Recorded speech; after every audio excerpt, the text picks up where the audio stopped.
Yes, ma'am. There is some problem. International persons, they are unable to join. Let's wait for more 5 minutes. Okay, ma'am. Then we can start.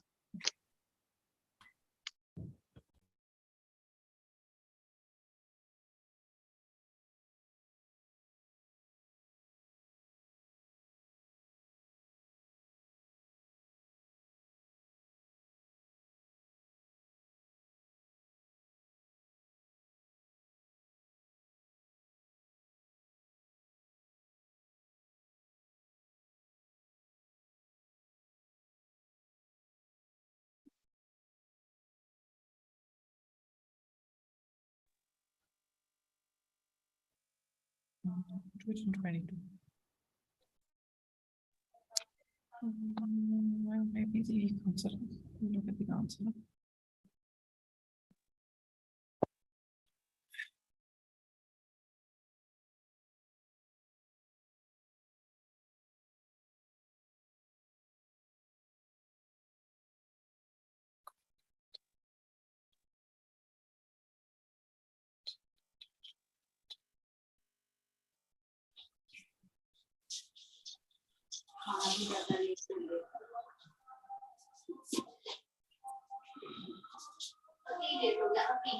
बनने को आधा घंटा लग जाएगा सब्जी हो रखी देखना सुनो उसको लड़के को रोको वो देखो वो देखो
Yeah. Ma'am. Good evening to all of you. Sorry for the delay. We're just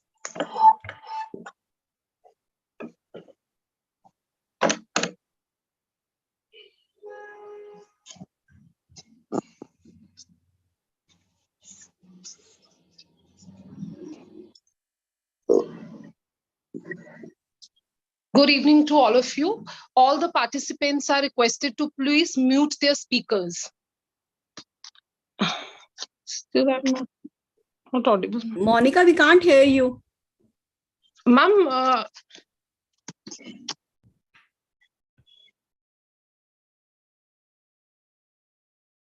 I can hear Dr. Richa. I can hear Monica.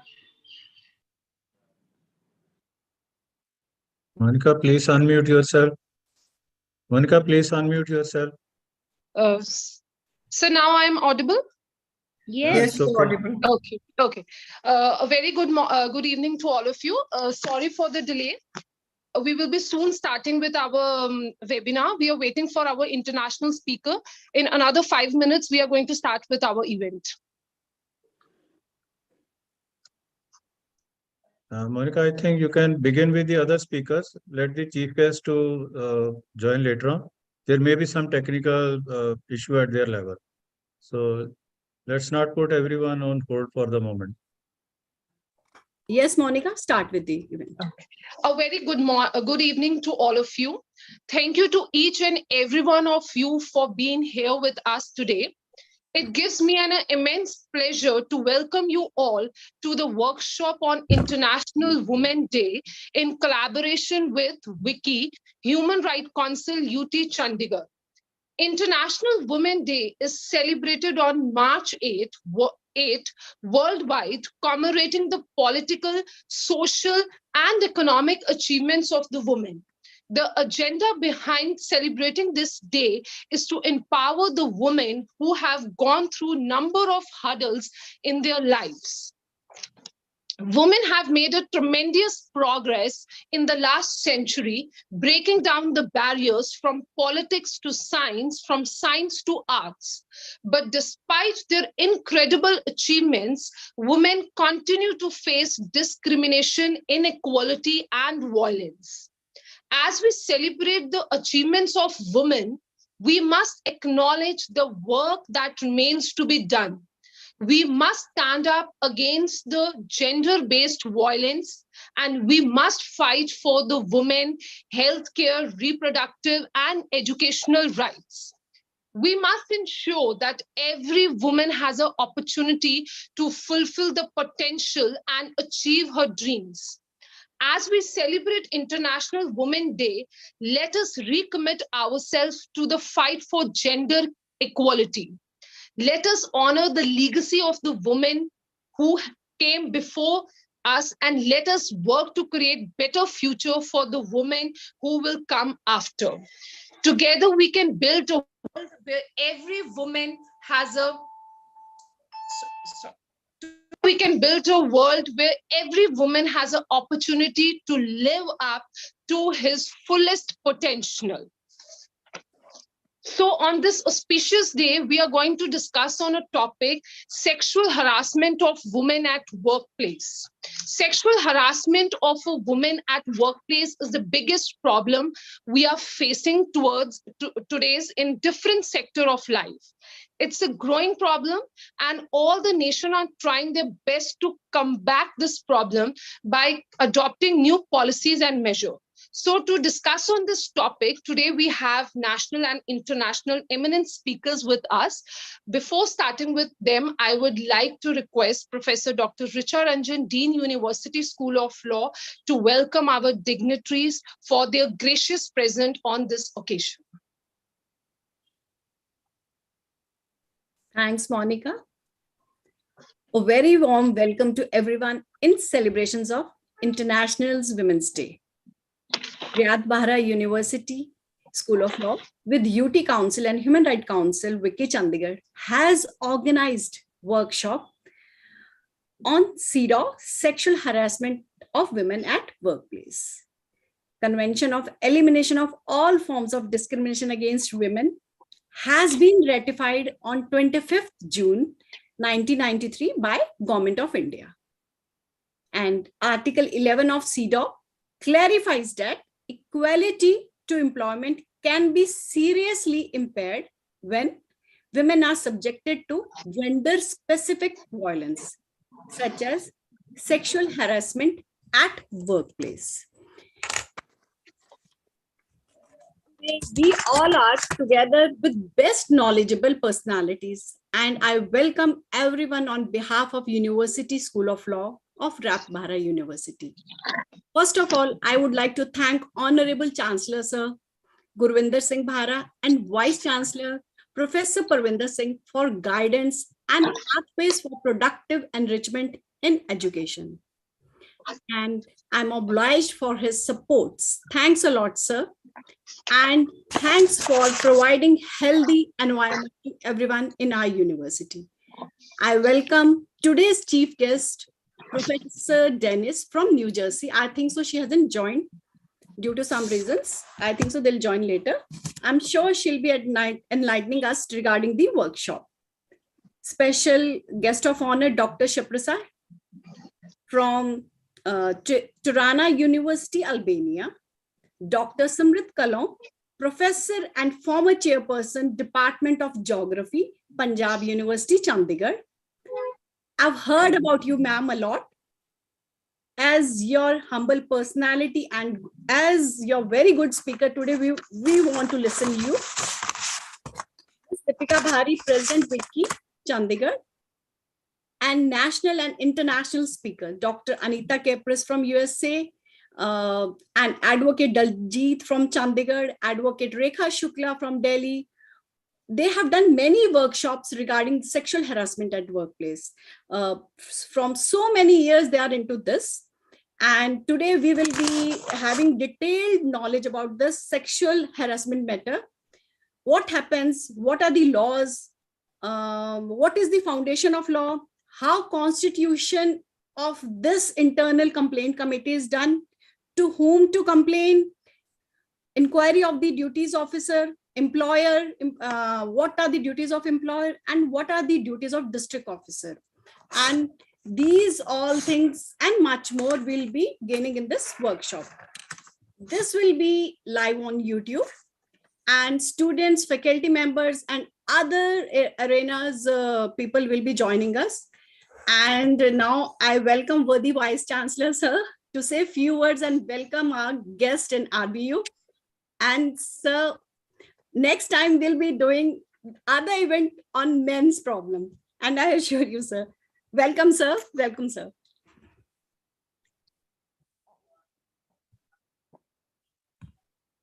Thank you very much, Dr. Richa Ranjan, Dean, University School of Law, Riyadh Bahra University. Good evening, all special ladies on celebration of Women's Day. We are forced to celebrate now. Men are supposed and forced to celebrate Women's Day for the dignity, respect, and care of every counterpart at the workplace.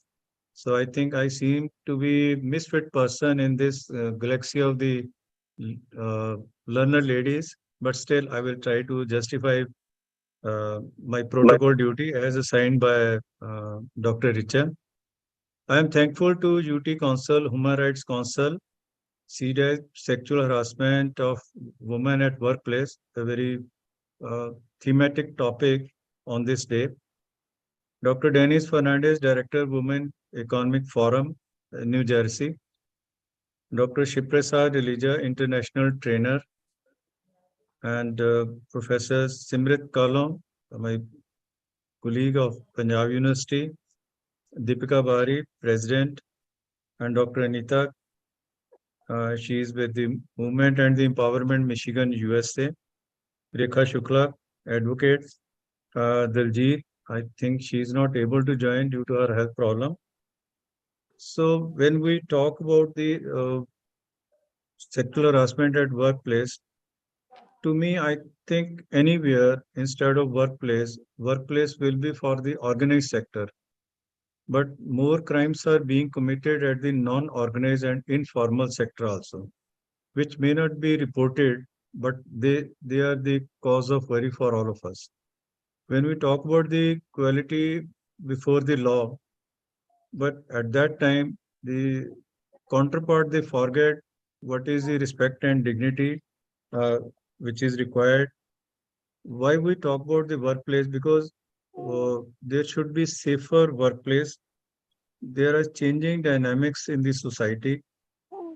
Safety of the colleagues, that is very important. Particularly, I remember when the hashtag Me Too movement started, then the number of complaints they gone up very swiftly. At that time, it was very alarming that those who could not report the case with that movement, with that campaign, and shameful was the lead personalities, the leaders or the public celebrities or those who are navigating the society, and they were considering that I am responsible in charge of this particular section, they were caught for these type of mischiefs, which is very worrying. So sexual harassment at workplace, this act when came into 2013, that means till 2013 we never realized the respect of our colleagues at the workplace. So the constitution which we feel proud, which is the bulkiest constitution of the world, that means till 2013 in India, so we could not enact a document which should give the protection to the woman at the workplace. So laying down the procedure of the complaint and the inquiry and action to be taken, so that came into existence. So we all know that it is a section 354 of IPC and 354A, sexual harassment and punishment. So physical contact, advancement of involving any unwelcome sexual overtones, sexually colored remarks. So where the punitive action is defined, either 1 year or fine or maybe both. So if the intensity of this crime is more, then we switch over to 354B, where it is assault or use of any criminal force to women with intent to disrobe her. Again, another section is added, 354C, which is the voyeurism, that is the watches or captures any image engaging for the private act by the man. So here the imprisonment is from 3 years to 7 years. 354D, that's the stalking, liability of person present who fails to prevent the commit of offense under section 354, 354A, B, C, and D. So then it is another which is added by one of the High Court, 354E, sextortion. So I mean to say, for all these things, if you compare broadly inappropriate and the rude comments or any offensive type of language, personal humiliation, critical remarks to a woman at the workplace, ostensible behavior, intimidation tact, unwanted physical contact. So all these type of things are happening in every section of the society. But I read one of the report in 2022, this sexual harassment at workplace that has gone up by 30%.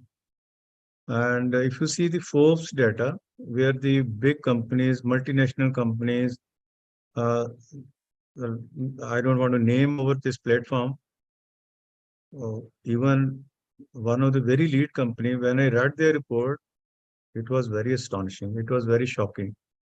So, and that company is a global company with the chief executive officer or the GM level.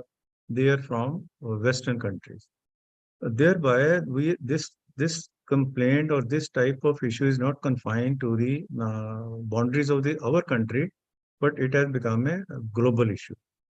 So, therefore, what is required? We should have this strong action as per the provision given in the Indian Penal Code.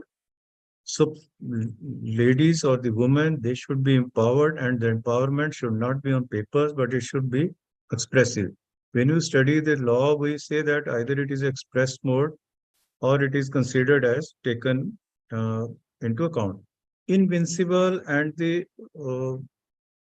for the social, economic, culture development, this should be more appropriate than the political achievement by enacting such Sexual Harassment Act.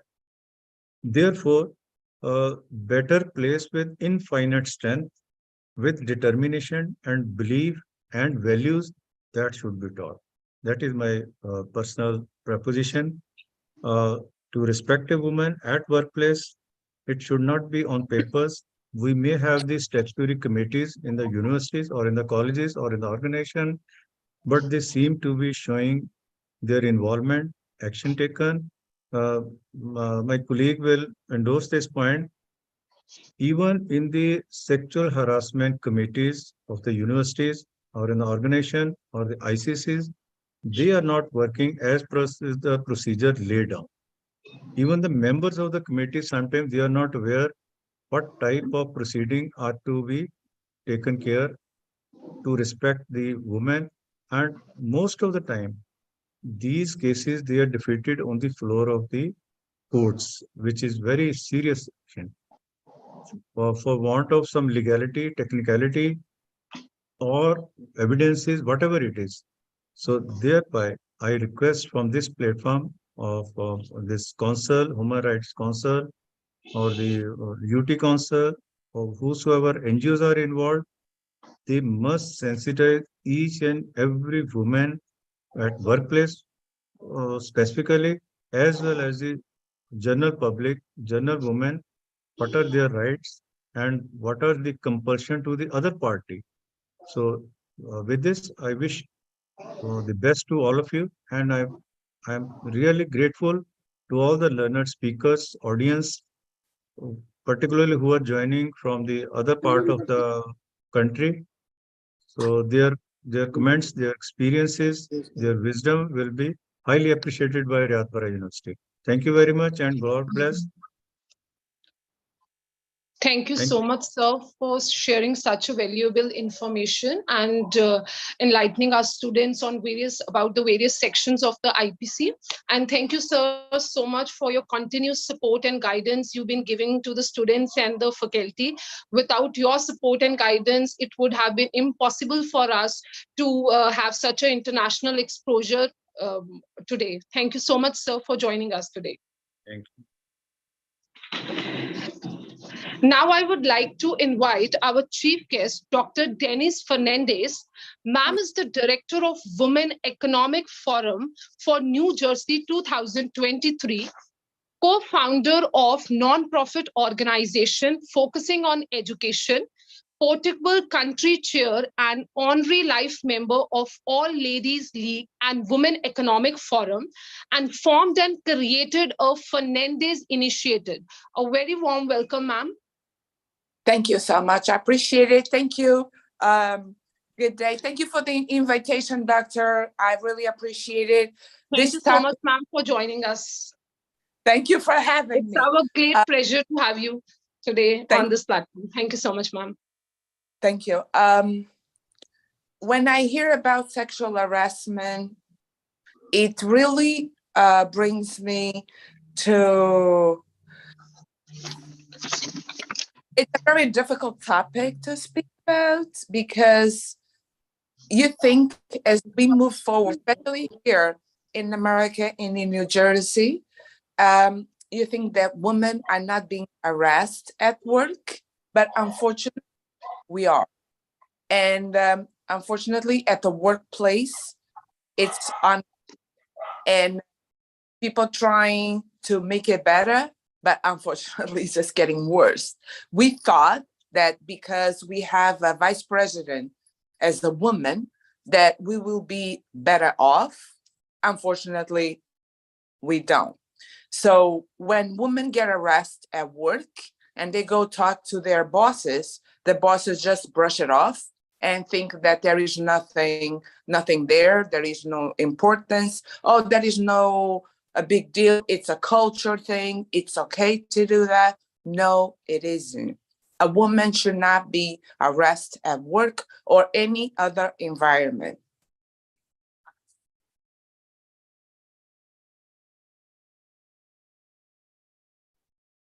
Mr. Dennis, we want to listen more from you. You can continue with. Yeah.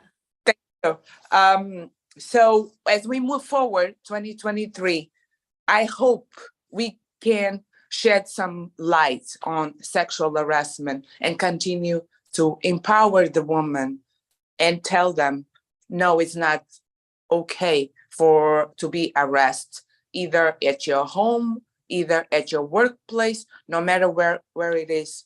It's always, you have to stop. There is places they can help you, let your voice be heard. And we as women have to unite and hear other women's stories, because everybody is afraid. Some women are afraid to come forward and tell them they've been harassed because they feel afraid of intimidation by their bosses, either in the family. It's not possible, it's not true. So we just have to, we as women on this Women's Month, because I think Women's Month, it's every day, 365 days. We should not celebrate once, right? Only 1 month. We are celebrating every day. So we think, let's continue to empower each other. Let's continue to say that's not good, and continue to make a difference. So other women that come after us don't have the problems that we encounter presently. Thank you. Thank you so much, ma'am, for giving us such a valuable information, sharing your personal opinion about and how you have told us about the various provisions regarding the arrest of women. Thank you so much, ma'am. We are great honored that we have you today with us today. Thank you so much, ma'am. Thank you. Thank you so much, ma'am. We are having our Vice Chancellor with us, and sir, our chief guest is over here. And we are very thankful to our chief guest as well as our Vice Chancellor, sir, for sparing such a valuable time for us, sir. Thank you. Thank you so much, sir and ma'am. Thank you so much, ma'am. Now I would like Ms. Bharti to invite another speaker for today. Thank you, Monica, ma'am. I, Bharti Chogra, feel privileged to welcome you on the behalf of University School of Law, Rajat Bahara University, in this workshop. I now take the opportunity to invite our special delegates to share their views. First of all, I would like to call Professor Simrit Kalon, Professor, Center of Advanced Study in Geography, Department of Geography, Punjab University, Chandigarh. Ma'am has 27 years of academic experience and published more than 30 research articles in reputed journals. I welcome you, ma'am. Thank you. Am I audible? Professor. Yes, Yes. ma'am, you're audible. Thank you. Thank you so much.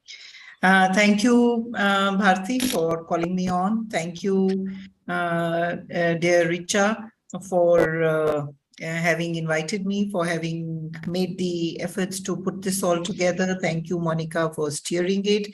And thank you so much, Professor Parvinder Singh Ji, for having thought of me. I don't know what I have done in the in aid of women's empowerment or their respect for you to have called me on this forum where we have such activists and such enlightened speakers, fellow speakers, and very honestly, I am humbled to be part of this forum, to be part of this panel. But since Professor Parvinder has been a very dear colleague, a senior colleague from whom I have had the opportunity to learn a lot, not just in terms of administration, but also a lot of human values and how to carry oneself with all amount of respect and self-esteem together. So it's been lovely coming to this session, sir, where you are now heading and steering this university. Thank you so much for calling me on. And talking about today's theme that we are working on, the day of International Women's Day, you know, I am always very confused, like Denise before me said, that why do we have one day to celebrate women? And do we have such a day for men as well? I wonder. And that itself is a kind of a discrimination. Why do we need to have a special day? Well, maybe we need to have this special day to think back and to recapitulate and to, take stock of the situation as far as women are concerned. Women are, I feel, one half of humanity. And I also, like we all do, we are here because of this reason, we do accept that they have been discriminated against.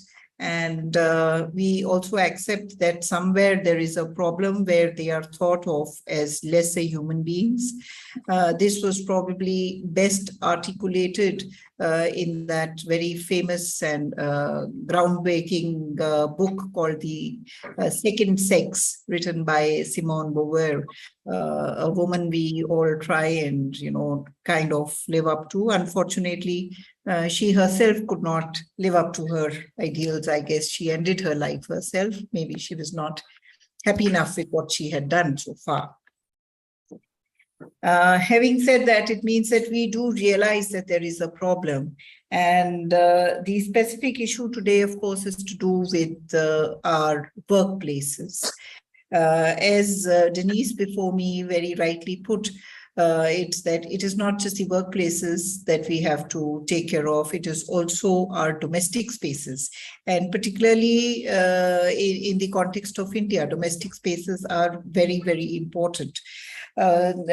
Professor Parvinder also flagged one other very important issue, again in the context of India and other nations like us, that we have, when we have drafted this law of the prevention of sexual harassment against women at workplaces, we have not been able to net in the informal sector, which constitutes a large part or a large segment of the workplaces in India, and particularly so the workplaces for women. Because if we look at data on occupation, if we look at data in industrial terms, we will realize that a lot of the women in India are actually staying or actually, employed in the informal sector. So what are we doing to net them in, to ensure that they also get the benefits of these laws? We must also realize over here that it is not just a man-woman thing. It is mostly a thing that is related with power. Am I audible? I continue to be audible, I hope. Yes, ma'am. So it is also a thing, which is related with power and power dynamics. So I do strongly believe that if a woman is more powerful than a man, then the man is equally vulnerable to sexual harassment as a woman is, which is again an issue that we need to take count of. But more deep-seated is the realization that it is not that women are discriminated against on account of their sex. That is one part of it, but it is largely because they are not empowered enough. Now, this lack of empowerment, expresses itself, or it manifests itself in many ways. Firstly, in the very realization of the fact that they are being discriminated against. Most of our employees or women employees will probably not even realize that they are facing discrimination of, many kinds, maybe in terms of, maybe in conversation, maybe in the manner in which they are treated, and the very fact that it is realized at the workplace, the realization that we have that this so-and-so is a male and so-and-so is a female, also, aids some amount of, or it leads to a certain amount of discrimination. If we are not treating everybody in a kind of, let me say, an asexual manner as co-workers, instead of as seeing them as men and women. So this is the first level. And at the workplaces, in the responsibilities of the employer is ensuring that, first of all, ensuring that women are actually sensitized, and not just women, but even men. More important than women, the men are sensitized as to what is sexual harassment, what all does it include, and it is not just groping, it is not just touching, it is not just pushing or behavior that can be manifested in actions. It is also there in your words. It is also, I remember in the year 2000, in a lighter vein, the year 2013, when this act was just, it had been framed and it was there all over the newspapers. And I was then teaching in a college. I walked into my principal's office, and in a very, jovial manner, because he had to say something about what was happening on that day. He said, "Madam, now I think I'm going to come to college and wear dark glasses in my office, because even if I look at a female colleague too closely, I could be accused of sexual harassment." So I did not find it a comment in good taste, but it was said in a jovial manner, so it had to be, or I allowed it to pass through it. I allowed it to pass by. I put it down to his ignorance. I put it down to his cultural upbringing, his cultural context. And many times,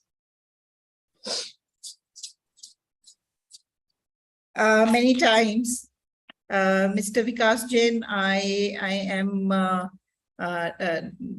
am sticking to what I was asked to by the organizers of the show.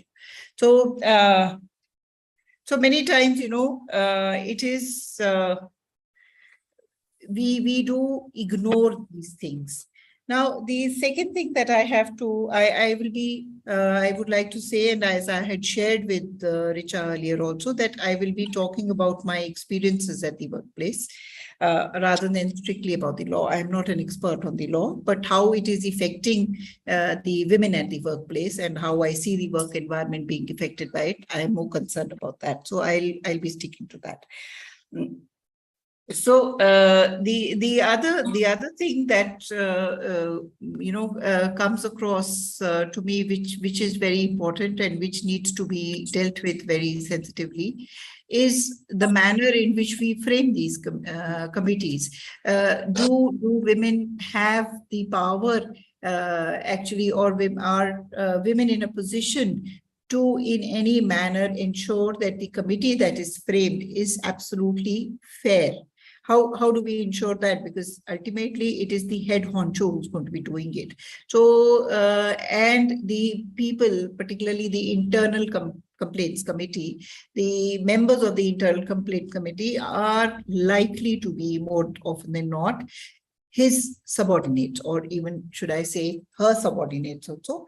So what is the level of fairness that we can expect from such committees? That needs to be looked into.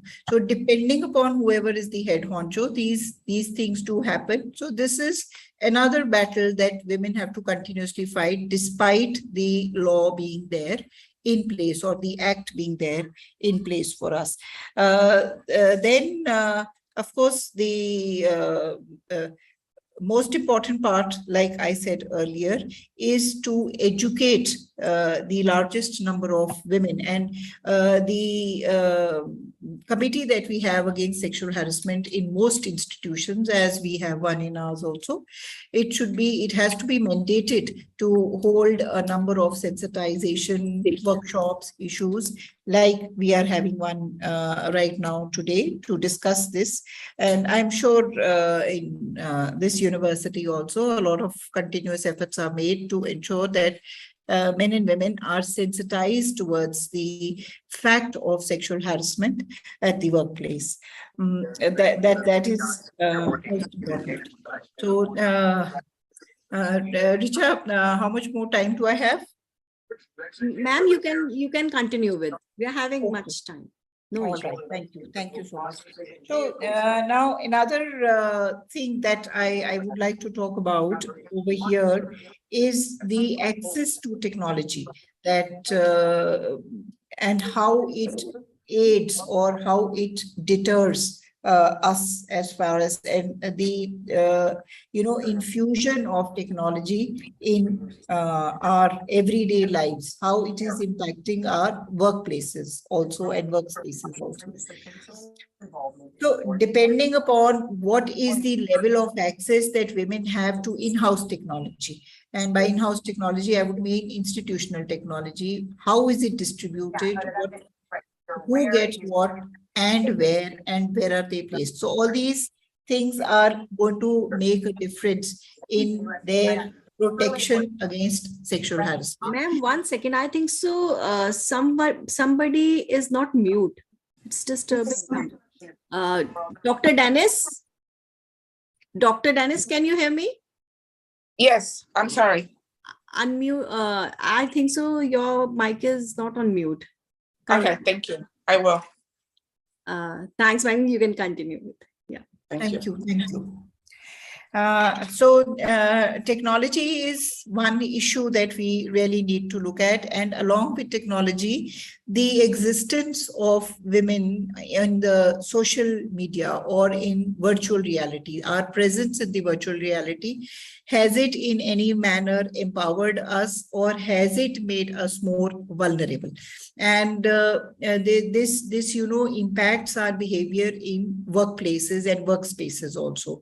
There is an intrusion of the private life or the personal life into the public life through the use of social media, where most of our co-workers and colleagues may be present at that point of time. So we do need to look at this, and we do need to provide some kind of protection as far as this aspect is also concerned. Then one thing that I would like to flag, an issue that I would really like to flag, and it is all the more important today because like Richa said, it is International Women's Day and we are celebrating it. This is quote unquote, we are celebrating it in an international context where we have people from all over the world. So it is important for us that we do not set our standards according to the developed world.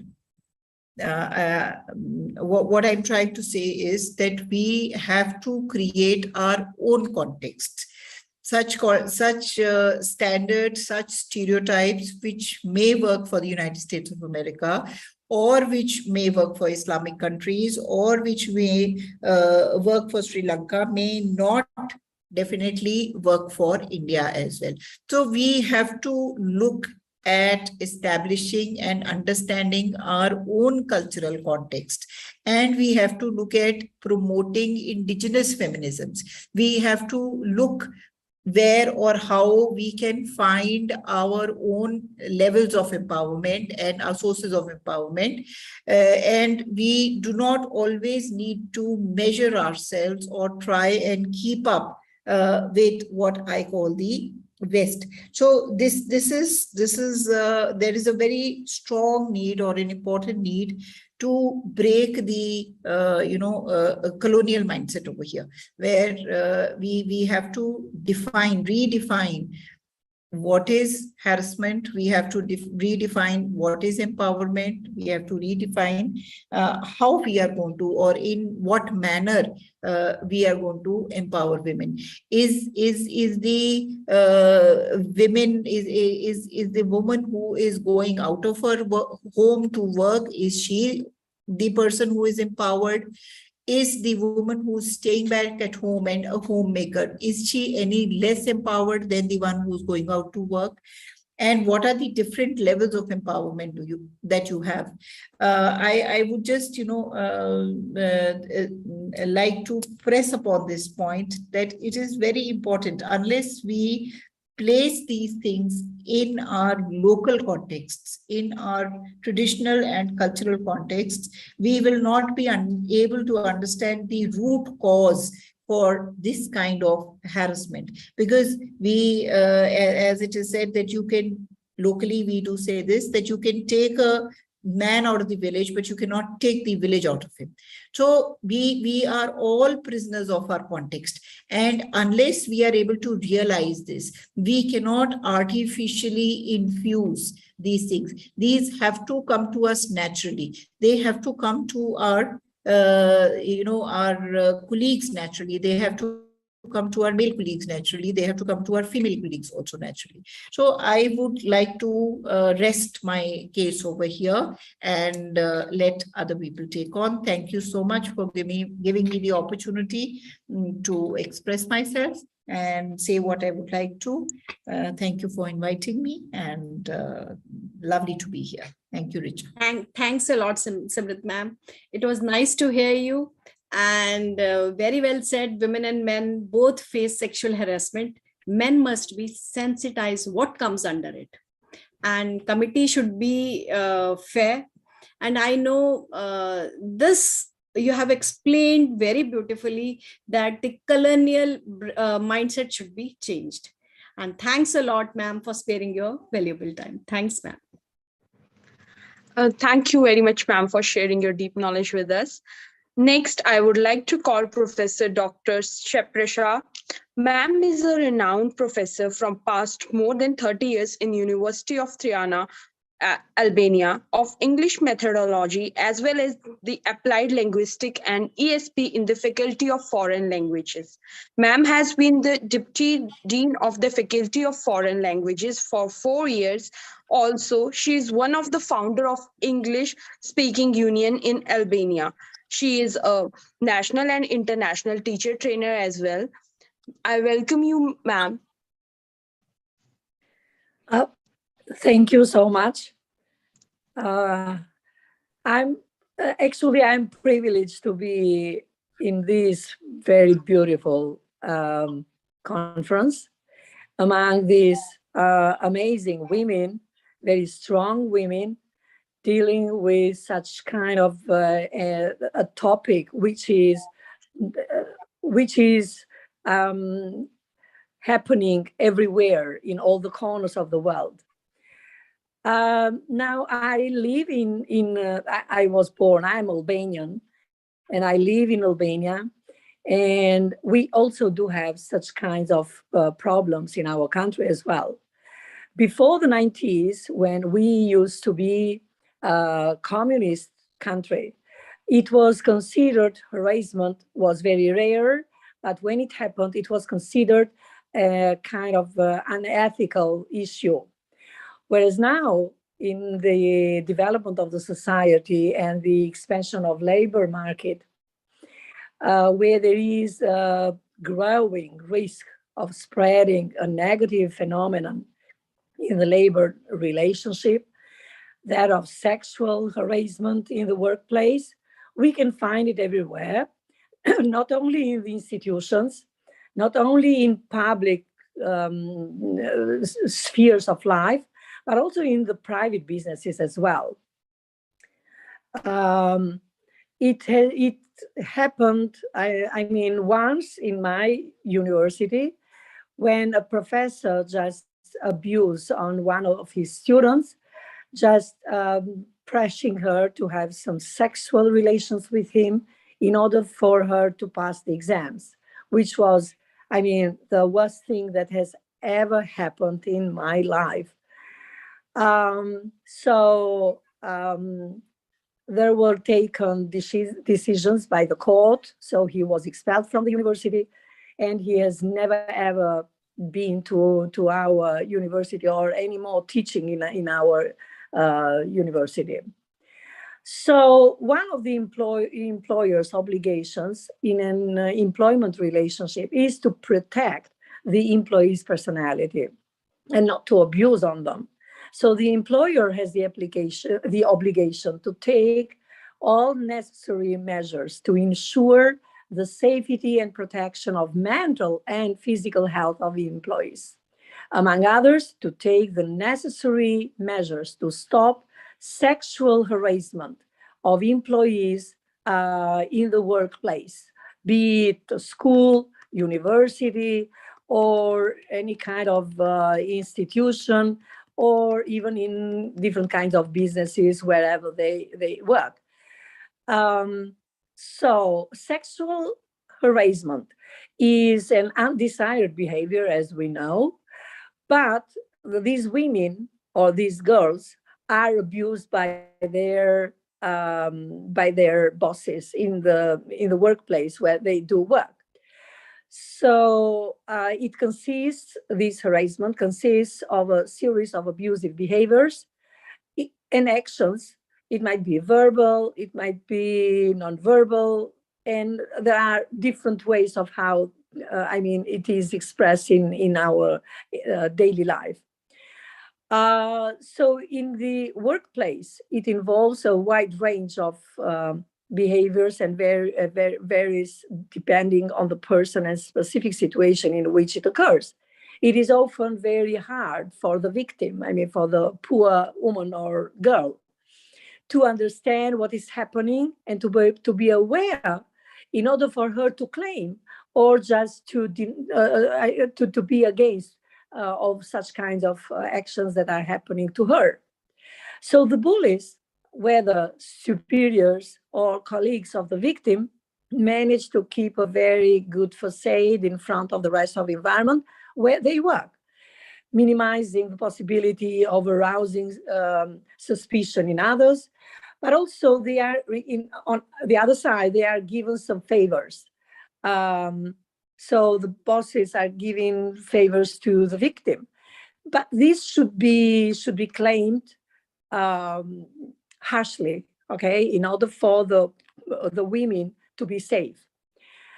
Among the key means of preventing and or combating this phenomenon, which I agree with the previous speakers like Denise, for example, and the professors, that the more we or the more the policymakers improve the laws concerning sexual harassment or assault, the more it happens, which means that it's not a matter of the laws that they are not well adjusted, but it is a matter of making women aware of what is going around them and why does it happen, where does it happen, and to make them strong, to empower them. Like Denise said, for example, we should make our best wherever we work to empower our women and to make them feel strong for what they do, because really they are strong. And there is saying, for example, by Susan Anthony. She says, the day will come when men will recognize woman as his peer, not only at the fireside, but in councils of the nation. Then, and not until then, will there be the perfect comradeship, the ideal union between the sexes that shall result in the highest development of the race. So from this, we understand that women are a big force. They are, I call them, because I do teach at the university level, preparing teachers of English in my country. And while teaching my students, and most of them are female, so I just teach them in order for them to feel strong, not only as teachers and not only to be professional as teachers, but also to be strong as women, because their words count wherever they talk, wherever they speak, in front of whom they speak. They should not get scared or should not be frightened, but they have to defend their words. So there are made a lot of changes in our legislation system in Albania, because as I told you before, it was considered as an unethical issue, whereas now it is included in criminal law, which means that everyone that is caught doing sexual harassment towards women, towards people, I mean, this fragile person working somewhere, they are sent or they are claimed by the victim, and then they are sent to the court, and then they are sentenced. I mean, they have taken the right decision by the court. Regarding the term of sexual harassment, there are various definitions. However, their essence remains the same wherever they are, in Albania or in Europe, in India, in Africa, and so on and so forth. So we should, what we should do is that just to stress sexual harassment in the workplace can be abolished, can be fought strongly by the women themselves.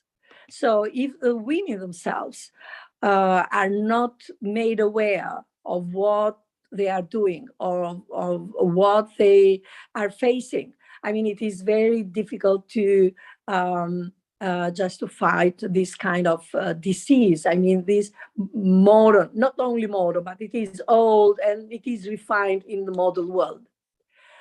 On the other hand, there is a second form according to the ILO definition. So the one of creating a hostile work environment, because while having this kind of harassment, I mean, sexual harassment in the workplace, we do not feel comfortable, you know, and that's why I told you that this harassment is done in different ways. Sometimes you are caught by accident, but still, being strong and being empowered, we could help ourselves to get out of this kind of harassment situation. Now, also, we have different kinds of harassers, like, for example, group harassers might be in the institution or might be in the businesses, everywhere where they happen. But we should make ourselves as in one body to become strong in order to improve the situation. Article 3, for example, in our legislation says each member should promote a safe and healthy environment by formulating a national policy. So if you read the laws everywhere in the world, in Europe or elsewhere, the laws are perfect. The problem is in the application of the laws, how to imply them. And that's why in our institutions, we should build up the policies, but also design clear, achievable standards in order to make our workplace a standardized place for people to work in and for people to live in. The European Social Charter of the Council of Europe reviewed five articles, and one of them is that which enshrines, in order to guarantee the effective exercise of the right to protection of dignity at work, by all employees, the parties shall engage in consultation with employers and employees' organizations. So the more we are organized, the more we are working together, the more we just create or plan our work together, we are going to promote awareness to ourselves, to the women in our countries, to provide them with the right information in order to prevent this sexual harassment in our workplaces. We also towards, disseminating this kind of information taken from every one of us, we are going to fight all the offensive acts which are done repeatedly in our workplace.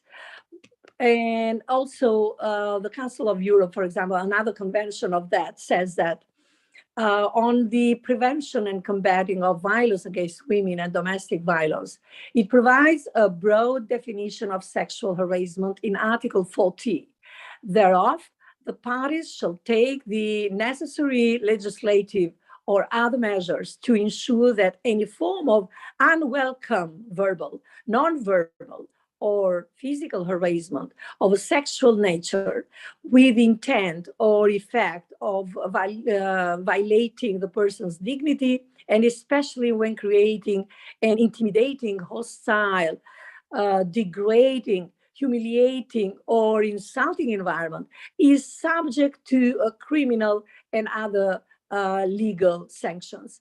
And that's why, this law in our country actually is made very strong for people to understand that the workplace is the place where we have to work, we have to collaborate, we have to respect one another and not to abuse one another.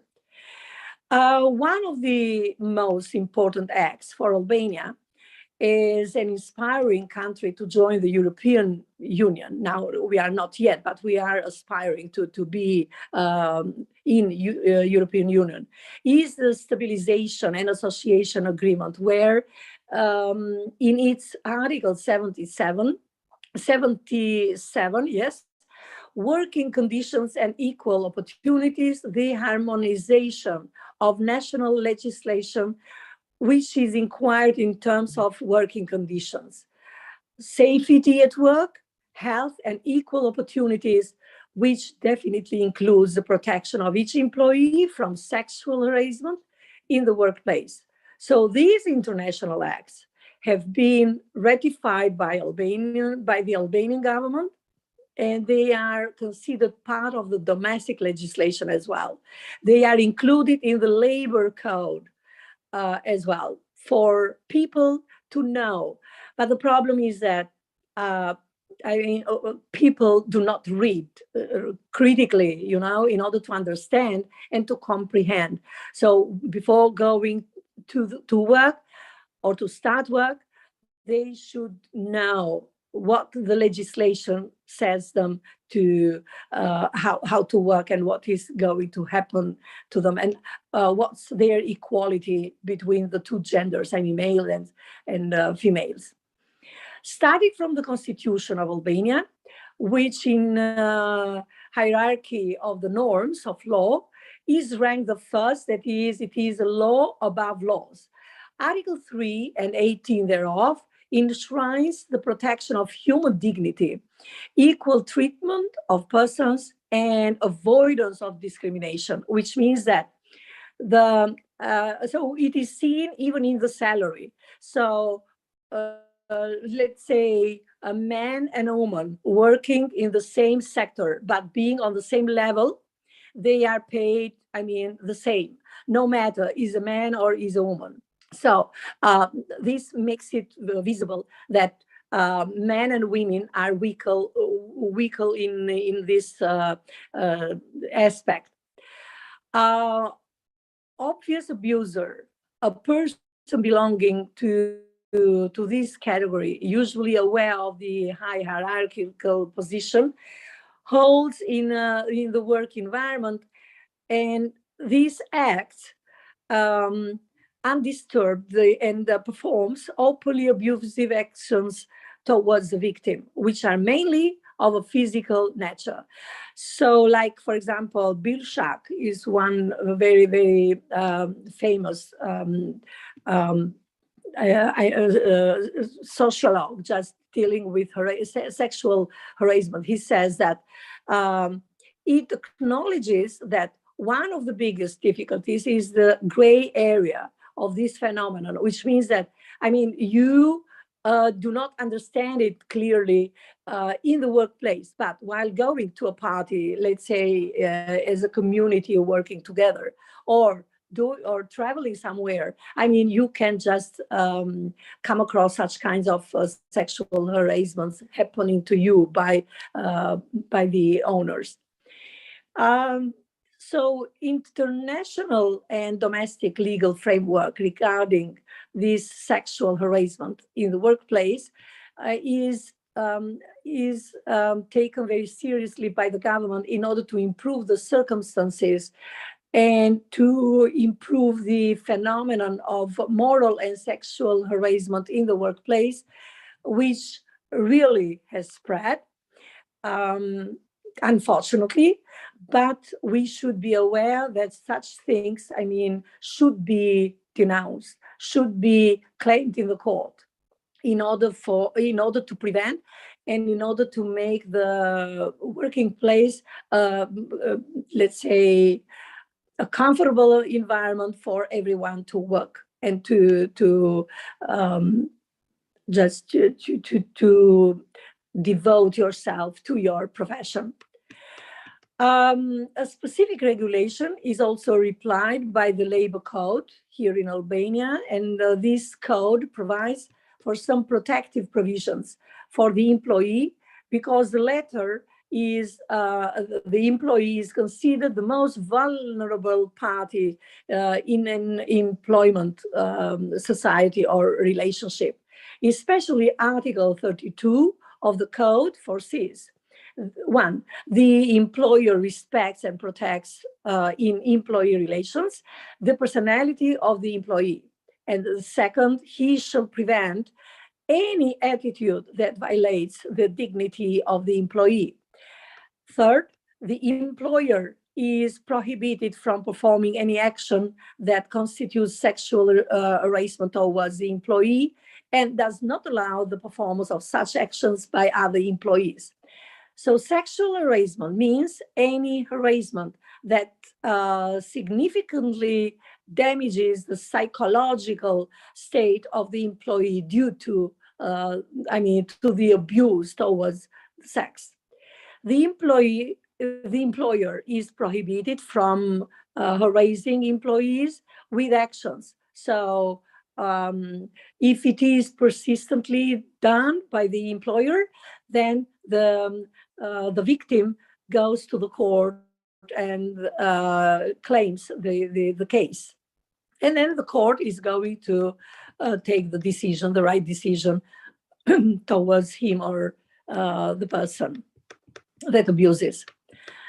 Also, other changes are made, like, for example, we have other changes, constant changes, like the one in 2015, which enshrines that on some additions and amendments to law dated in 1995, for example, Labor Code of the Republic of Albania, as amended 8, in the context of reforming the legislation and its alignment with the international one.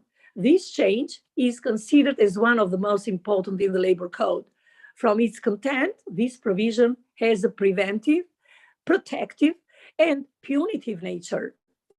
It is binding on the employer, but also on the other employees within a work environment, and protective for the employee or job seeker against whom these forms of behavior are manifested and constitute sexual harassment. So it is the law which is for public and private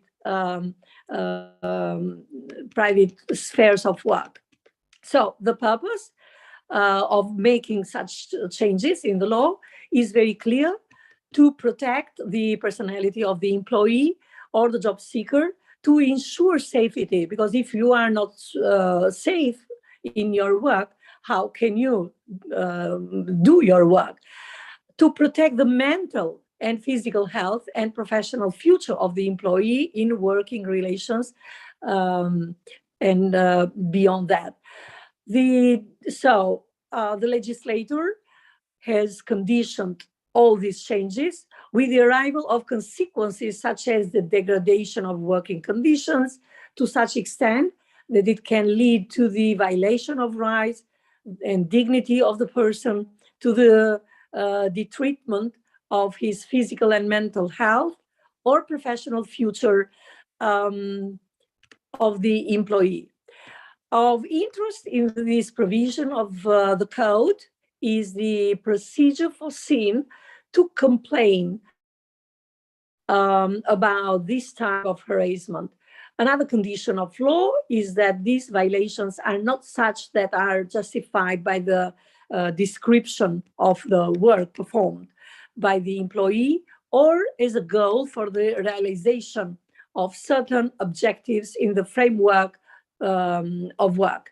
So in case of employee becomes aware of the existence of such kinds of violations and such kinds of behaviors, or feels that the consequences have come to physical, mental health, or professional freedom, he is obliged to signal the employer or the relevant structure. So if the employer, for example, is not responding or hides the situation in order to camouflage, what is happening in his workplace, then the person has the right to claim, the issue or the case to the court. So the employee who complains that he has been harassed in one, or that she has been harassed in one of the ways we just mentioned above, he or she shall present facts proving his harassment.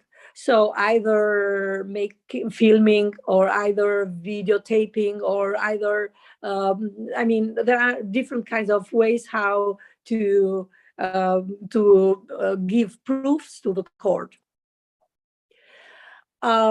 So in the Article 38 says the employer shall make available to employees in every enterprise the labor code, as well as any other law regulating the obligations and rights between employees and employers, that the employees are people who should be highly respected by the employers, according to the code of labor code. Okay, so this provision is crucial, as it is in the direct interest of the employee. Thus, the employer has the obligation to make available and inform the employee about the full legal framework in the field of labor relations, including, in addition to the labor code, any other laws which regulate provisions for sexual harassment in the workplace. So upon to the adoption and entry into force of the law, it is presumed that its content is known by all before starting work. And then they are going to sign the contract before starting work. However, this specific provision of the labor code is a broader guarantee for employees to receive information about their rights, and consequently a greater opportunity to react in the event of a violation of their physical, moral integrity that comes as a cause of sexual harassment in the workplace. In practice, however, this does not happen very often, because we know that, laws are very well designed, but when it comes to the application of them, then, there is the problem. But the employees are informed about their rights and their duties as well in the workplace. The law has enshrines the obligations of the employer and they are very clear for them to know, because they are in front of the court, they are equal, the employer and the employee. So those that violate the laws. Yeah, and just to come to almost to the end, I can say that administrative proceeding before the commissioner is not a prerequisite for filing lawsuit, and does not constitute an obstacle for the injured person to refer to court or prosecuting authorities. Everyone bears responsibility under the provisions of this law, when by his actions or omissions, he has committed a discriminatory act in the meaning of this law, either discriminating the woman because of being a woman, or discriminating the woman because of, let's say, her beliefs, or because of her relations, I mean, she has with other people, and so on. So the criminal code of the Republic of Albania added Article 108, which provides for sexual harassment. All the changes made in all the previous laws, and they included them into the criminal offense. So now in Albania, harassment, sexual harassment and abuse is considered in the workplace, but not only there, in the family or in the street or everywhere, they are considered criminal offense. So that's why, I mean, the law is stronger now than it used to be before. Since the phenomenon of sexual harassment in the workplace has become an increasingly disturbing phenomenon, measures must be taken to combat it. Among the key means of preventing or combating this phenomenon is the definition of the comprehensive legal framework at the international and national level. So the Albanian legislation is ratifying, in a way, also the international laws concerning sexual harassments. Like, for example, what Article 3 says, for example, on protection from the employment, any action or omission of public authorities or natural or legal persons participating in the public or private life sectors, which gives rise for denial of equality to a person or group of persons, or which exposes them to unfair and unequal treatment when they are in the same or similar circumstances compared to other persons or other groups of persons, constitutes discrimination. So you see, I mean, the law is much stronger. And also, in this article, it is said that the elimination of all the privileges and unfair discrimination is guaranteed to everyone, not only to groups of people, but to everyone. So everyone is equal before the law. Yeah, so this is all what I can say about what we actually do concerning the laws, but still, me as a professor teaching and training women teachers, I would say that we should, we should design projects for not for women in our only isolated projects only for our countries, but we can have a kind of a mutual relationship altogether, and that will make us get more empowered, stronger, and also more aware of what is happening towards us. And psychologically, because I am also a teacher on psycholinguistics, and psychologically I could say that, not that I am a woman, but we should accept that women are multifunctional. They do have multifunctional brains, you know. So we deliver babies, which men cannot do.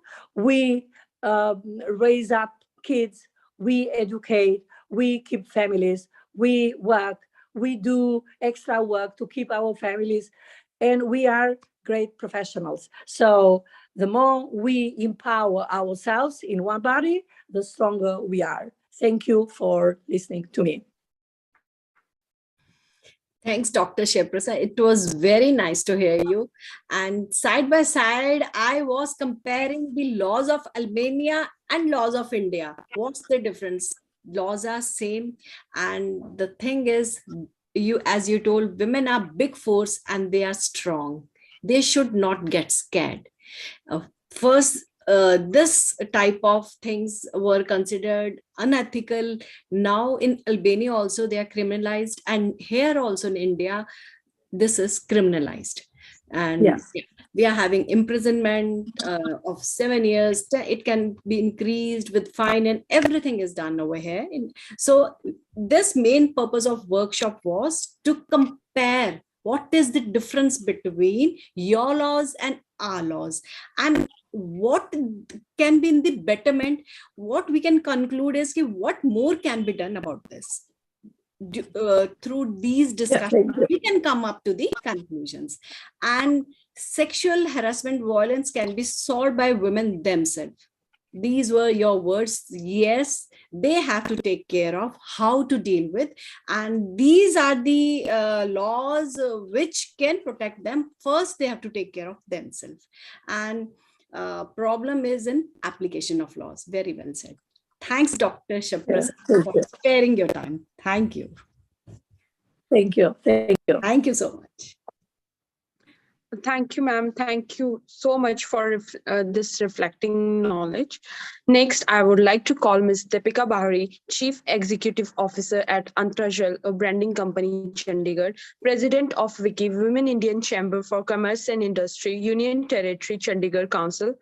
She is an accomplished professional with over 20-year experience in establishing and managing affairs and vision and leadership insight to the strategic plan, direct and control complete operations to capitalize the emerging business opportunities. I welcome you, ma'am.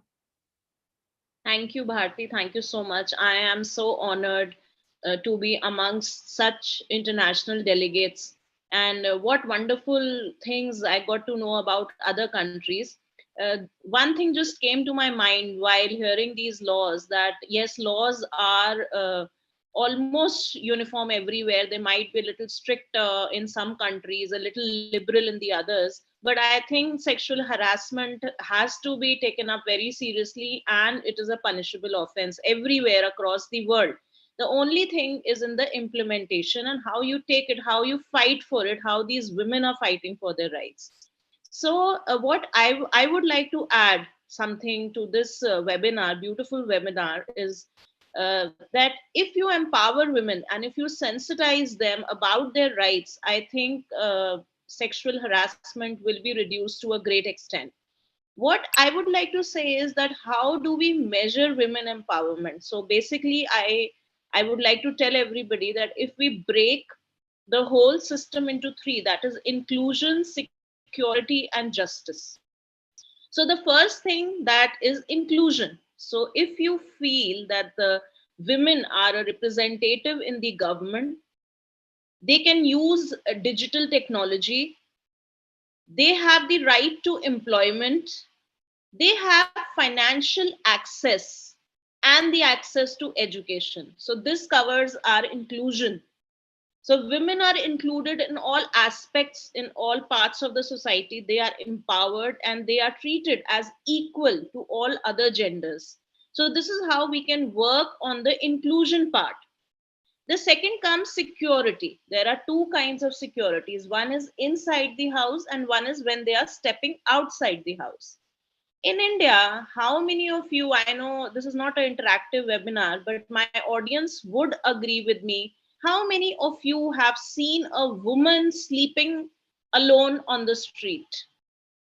I don't think anybody of you must have seen. Why is it so? Why is she not safe to sleep even on the road? She's poor, she's homeless. She would hide somewhere rather than sleeping on the road. Why? because the environment doesn't give her that safety, that security. Being homeless also, she would hide somewhere, but you can see ample of men lying on the road and sleeping without their families or sleeping alone. So two kinds of security: one is inside the house, that is your partner is not beating you up. One is once you step outside, that is the social justice, the social security. The next point that I would emphasize is the justice. Justice against two things. One is the legal things. uh, I don't know about the other countries, but here mostly the heirs to the empire, you could say, or whatever you have, the heir, everything is given to the son, and hardly any girl, or you could say a daughter, owns the property. So one is justice in the legal discrimination. The second is the son bias, that everything is going to the son, and everybody wants a son because they know that the daughters are going to leave their place and going to another place, so they won't educate them, they won't give them good food, they don't work for their employment or their or anything, because they know this is a temporary phase and this girl is going to leave the house and go to the other person's house. So I'll cut it short. I am just going to speak about these three things, that is inclusion, security, and justice. And if we focus on all these things, I think we all will be empowered. Thanks a lot. Thank you so much, ma'am, for sharing your valuable time with us today and discussing it with us the certain principle for empowerment of women, inclusion, security, and justice. These were really very meaningful discussion with you, ma'am, and it was great to have you today with us on this Thank you, platform. Monica. It is always a pleasure. Thank you so much, ma'am. Thank you so much. Thank you. Now, I would like to call Dr. Anita Capres Powell, who is a creative director of Engage Poetry and Music Publishing Academy. She is well known for her work as an advocate, writer, author, poet, international speaker. She is the founder of Tap Into You Movement, LLC, Empowerment Through Spoken Word. Dr. Anita is the member of American Metaphysical Doctors Association, All Ladies League, G100, American Foundation for Suicide Prevention, Poetry Society of Michigan, National Federation of State Poetry Society, and CHO Foundation. I welcome you, ma'am. Thank you so much. Hi, everybody. It's so wonderful to be here. Hi, Professor Dr. Richa. Hey, Professor Dr. Juanita, Denise, and everyone, because this is a workshop, I decided to do something new if I'm able. Is it possible that you can share the screen with me? Can we do, okay, cool. I've never done this before. And I said, you know what, we got to get out of our comfort zone and step over that fear and whatever. So did you share it with me, the screen? Oh, cool. Okay, let's see. Sure, ma'am. Sure, ma'am. No. Pardon me? I didn't hear that. Yes, ma'am. Oh, okay. Am I, oh, okay, there. Okay. So let's see. Okay, do you all see that? Yes, ma'am. Oh, wonderful. Okay, cool. This is so nice. Okay, let me go to the first one. All right, so what I wanted to do is start off with, in the beginning was the word. And how do we share a word is by voice. It is our voice. And it is October 12th, 1991. And this is one of the famous sexual harassment cases that has come about in America. Her name is Anita F. Hill. And she stood before the Senate Judiciary Committee in Washington, D.C. And this was a time when Americans were still trying to figure out, okay, what types of behavior are considered actually sexual harassment, or what are acceptable. So this woman, with her voice, she stood out in front of the Senate Judiciary Committee in Washington, D.C., and shared her allegation that has occurred, what actions that were happening to her, that had happened to her, that was given to her or confronted to her by Clarence Thomas. Now, these were allegations, of course. This was within the United States Department of Education. Because of her voice, because of her activism in her principle and her rights, complaints were filed, and there were many court settlements that were settled in that time. Now, because of her, we stand on the shoulders of many.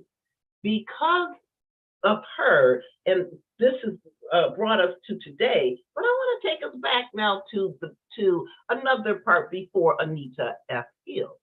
During the 18th and 20th century, women endured sexual harassment and mistreatment, all over the place. And this was with little protection from men, from the government, from legislature, from home. This was just something that was not prominent or outspoken popular.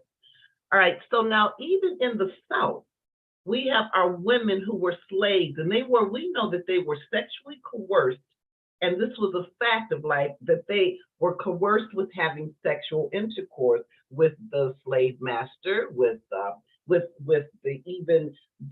overseers that would watch over the workers, and even our free domestic workers in the North. They experienced the same type of sexual harassment.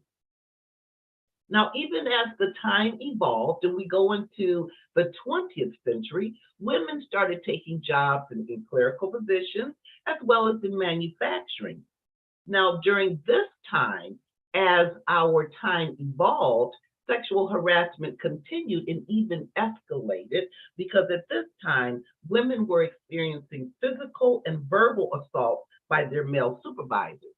Now, yes, legislature was passed to protect women from doing demanding physical labor. However, there was little in regard to the protection of their rights and of their human rights in being honored and revered and not experiencing sexual harassment. At this time, when women were in the clerical and manufacturing positions, they were simply told, hey, look, this is what's happening. Sexual harassment, you are going to be, you're fine, you're pretty, you look good, so you are going to be harassed by your male counterpart. And now, if you don't like it, you might as well just quit, because this here is inevitable.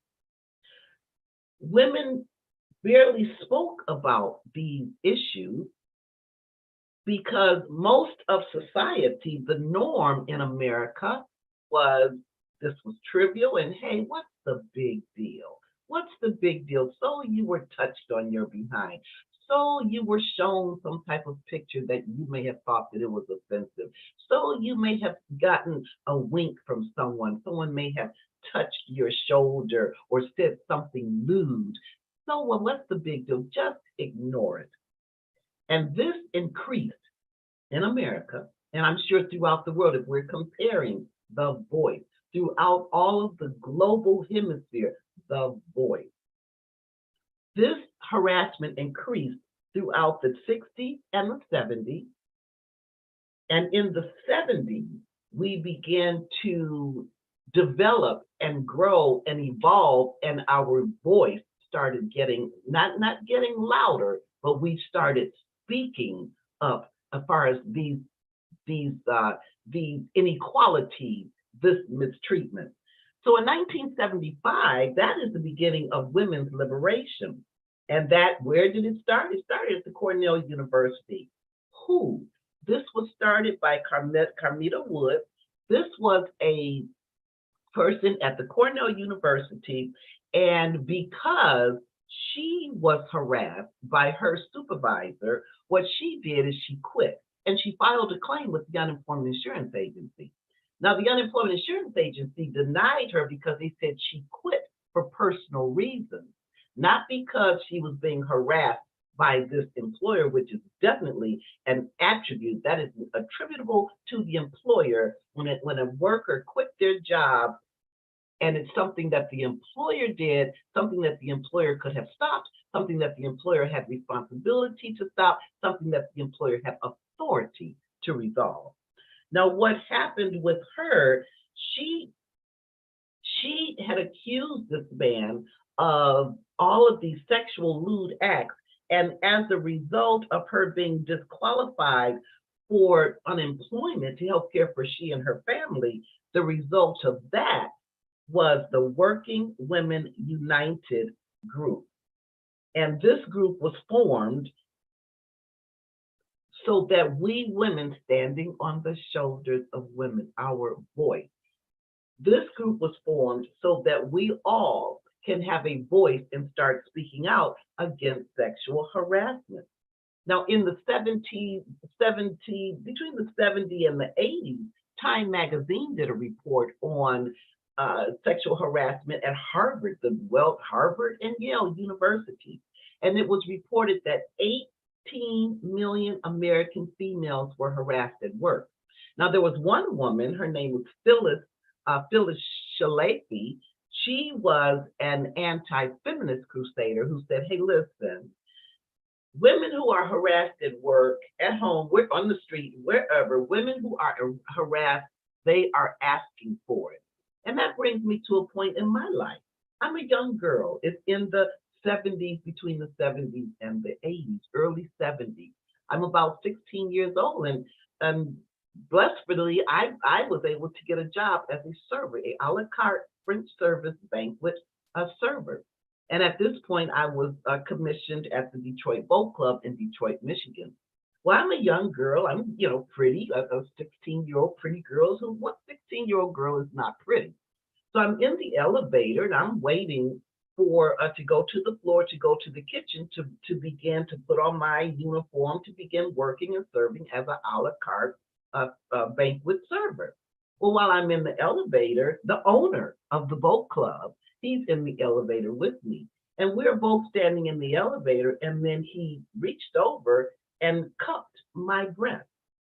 Now, as a 16-year-old girl, according to Phyllis Schlafly, I got what I deserved. Why? Because I didn't wear a bra. I didn't need to. My breasts were perky. I didn't need protection or coverage. They were protected in and of themselves. Now, because at this point, that wasn't normally spoken to, and in my day and age, growing up, now we call them pedophiles or different things like that. But back in my day, this was just called a dirty old man. It was a hush hush kind of thing.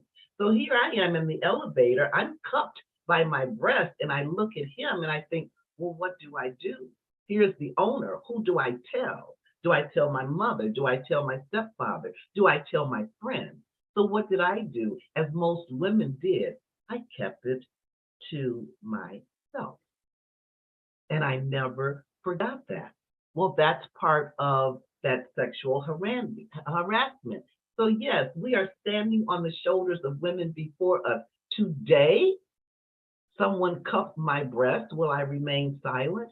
Absolutely not. Absolutely not.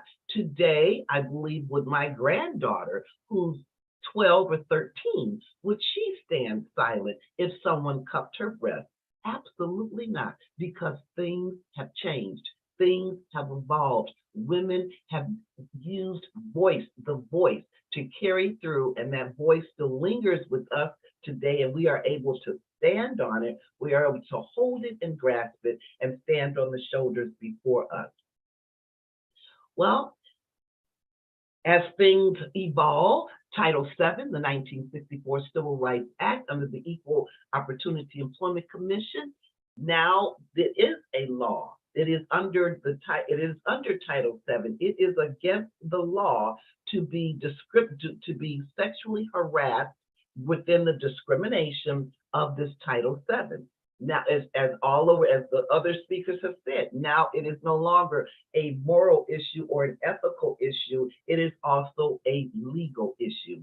And in 1986, the Supreme Court in Meritor Savings Bank and Vincent Michelle, they ruled in her favor. This young lady, she was intimidated by her supervisor to the point that she was intimidated to have sex with him in a vault and in the basement over 15 times. And as a result of that, this 1998 in the Supreme Court, they also decided that even same-sex harassment, that is also against the law as well. So here we are today. We are here today in 2023. Yes, there is work to do.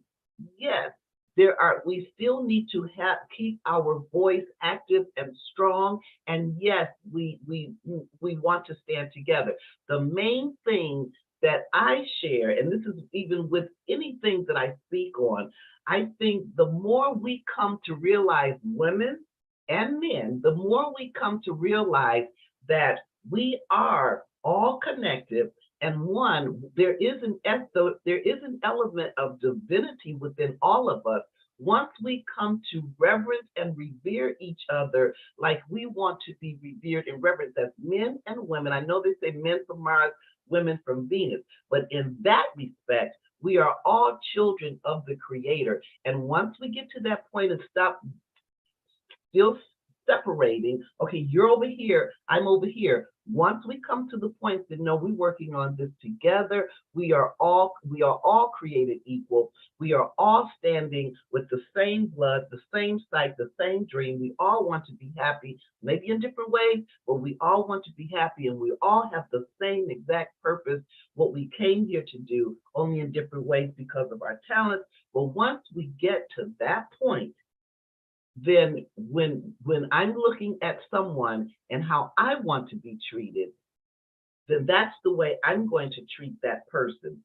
So it's a matter of, even with sexual harassment, discrimination, racial inequality, medical inequality, any type of inequality, diversion and exclusion, inclusion, when we come together and say, hey, let's work together for the good, because number one, there's enough for everybody. Number two, love. If we love each other enough, first of all, love ourselves so that we can love each other. I think a lot of our issues indigenously, organically, I think it will take a fold because we are all working together. And with that, with reverence and respect, I want to thank you for listening. I am Anita C. Powell, MSc. And thank you so much, Dr. Richa, and all of you. God bless you. Thank you so much. Thank you, Dr. Anita, for sparing your time and making aware internationally about your laws and everything. It's always blooming to see the positive energy of yours. Thank you, Dr. And women have voiced, these are your words, women have voiced, nobody should remain silent. And very correctly said, men are not from the Mars and women are not from the Venus. Yeah, we are the creatures of God. And That's yes, right. No one should be treated badly. Very well said. And thank you for sparing your valuable time. Thanks, Doctor. Thank you. Thank you very much, ma'am, for sharing your profound knowledge with us. Now, I would like Ms. Nidhi to continue with the event. Hello, good evening, everyone. I, Nidhi Agarwal, would now like to call Advocate Rekha Shukla. Ma'am is an active member and secretary of LCC as well as the external member of ICC. Ma'am has organized various successful events and is an expertise in last mile logistics. She also consults cases of sexual harassment at workplace and domestic violence cases. I welcome you, ma'am. Thank you, Nidhi. And good evening, everyone. Namaskar to everyone present here. I wish to extend my special thanks to Raat Bahara University for organizing this wonderful webinar on a very special subject.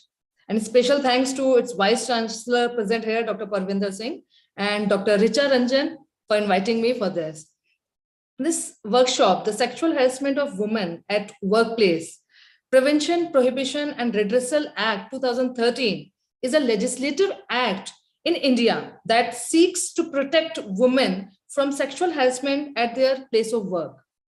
I have been working for the cases of sexual harassment at the workplace since 2014. And this act came into effect in 2013. So you see, I have a very long time to deal with different kinds of cases. And this subject is very near to my heart. Let me start.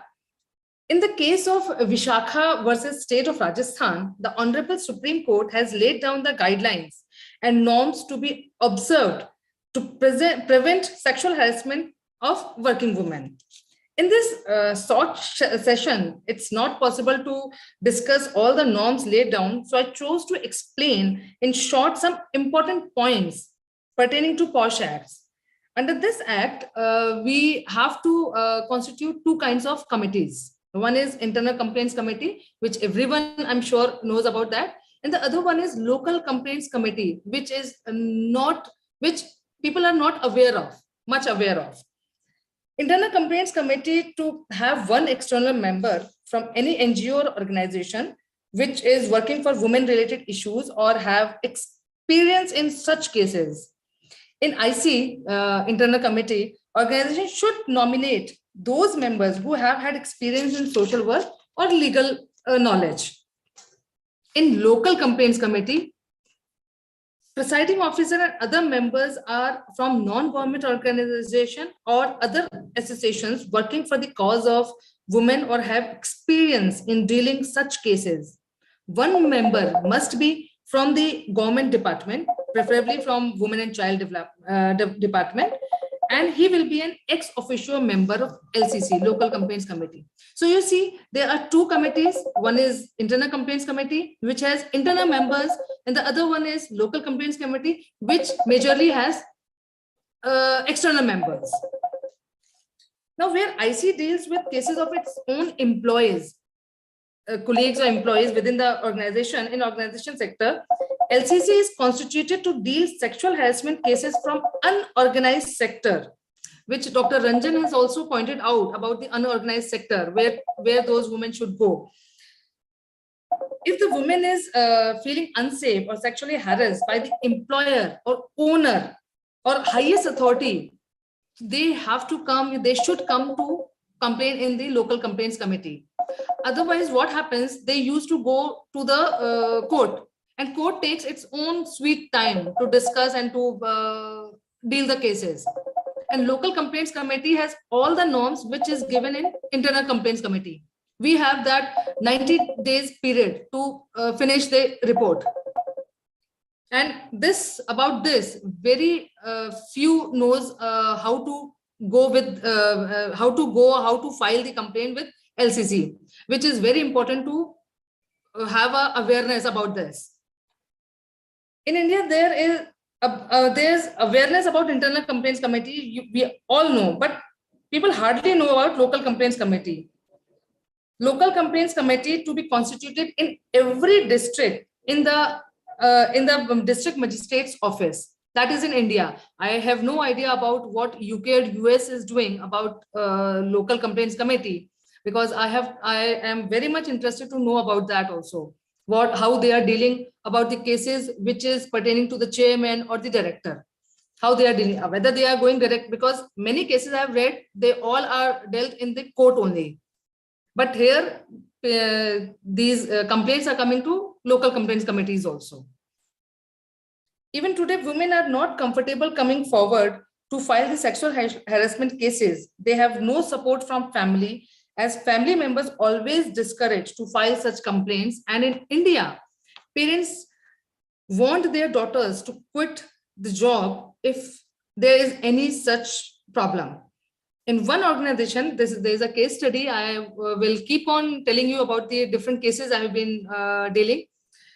In one organization where I was an external member, we received a complaint, but after a few days, complainant withdrew her case. And the complaint was very severe. We committee members have read the complaint, and the complaint was very severe. So we committee decided to talk to the complainant in person for the reason of withdrawal. She told that she and her mother were getting calls from different people to withdraw complaint, and the respondent threatened her that she will not get job anywhere else, and she will be thrown out from that particular organization also, because he has some good contacts higher ups. We gave her encouragement and assured her that she should not be worried about her job. After a little talk, she decided to go ahead with the complaint, and this is not the first such case. Committee members have to be a little extra sensitive and understanding. I have seen in many cases where complainants do not trust the committee because of members from the same organization, and she thinks she will not get justice. In such cases, external member plays very important role.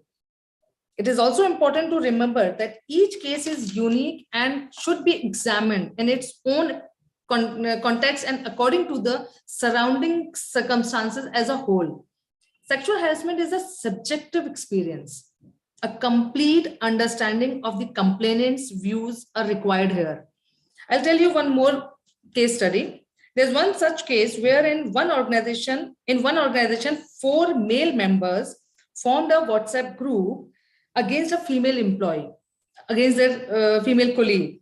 And these male members used to abuse and say all the negative and bad things about the female co-worker in that closed WhatsApp group, but never said anything to her in the office or in face-to-face. When that female employee came to know about the WhatsApp group and read few comments made by male colleagues in that group, she was devastated. She raised a complaint, but then there was a series of discussion whether this complaint to be taken as sexual harassment or not. Why? Because this is a closed WhatsApp group where this chat is going on.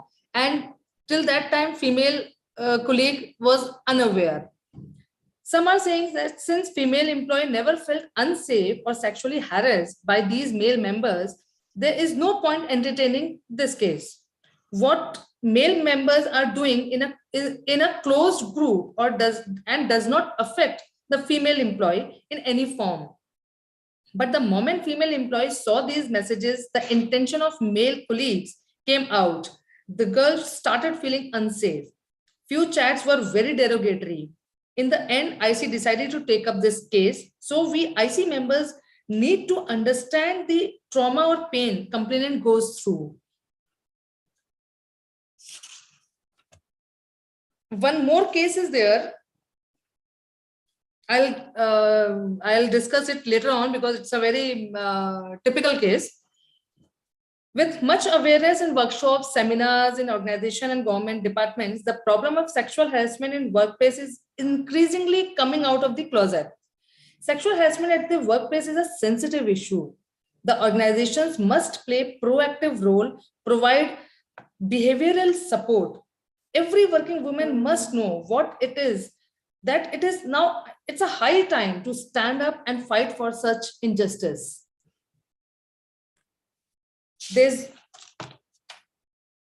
Okay, I'll tell you the case. In one case, the senior of female worker used to call her heroine or hey girl, or call her by whistle or pointing out by pinching like this. The accused said he was surprised when case was filed, as these are not sexual in nature, but degrading and insulting comes under sexual harassment. The opposite, degrading or insulting the opposite gender comes under sexual harassment, that there is no question about that. So we IC members decided to take it as under the sexual harassment hearing. And I think I have explained a lot about what others are unaware. And if you want, I can go ahead with one more case, Dr. Richa, if I have time. Yes, we need to know about the cases, and what we want to know about the case which you have dealt with about the WhatsApp group. What was the decision? Actually, everybody. It's accused has been framed. Yeah. Yeah. Because look, that WhatsApp chat is no longer a closed group once comes out. Once the female employee, that complainant, has seen the chats about her. So that's nothing like in protected group. Now it's a public. And this is one of the essentials, and nobody can see the private things, or they can't speak any derogatory things. Exactly. That all comes under sexual harassment, where female feels unsafe or feels insulted. That comes under. The main thing is men doesn't know what comes under the sexual harassment. What I come to know about this, huh? Actually, Dr. Richap, they all come prepared reading the law. Reading the law is not enough, right? Law cannot explain each and everything. When we are dealing with different cases, we have to deal it according to the case study and according to the circumstances. And we know we want to have many more cases, 2 or 3 more cases. Come up with those cases. Okay, I'll tell you one more case. In another case, a male colleague started a WhatsApp conversation when he came to know that the female colleague is not well. She is suffering from typhoid and she has applied for the leaves. So that male person is the senior, and he was also marked in a mail that she was not well and will not be able to attend office. So that male member has not responded on the email, but started a WhatsApp chat asking her well-being, about her health, and wishes her in that chat. Female co-worker also participated in replying within a second. And their chat goes on for full 3 days, where both were interacting with each other on that chats.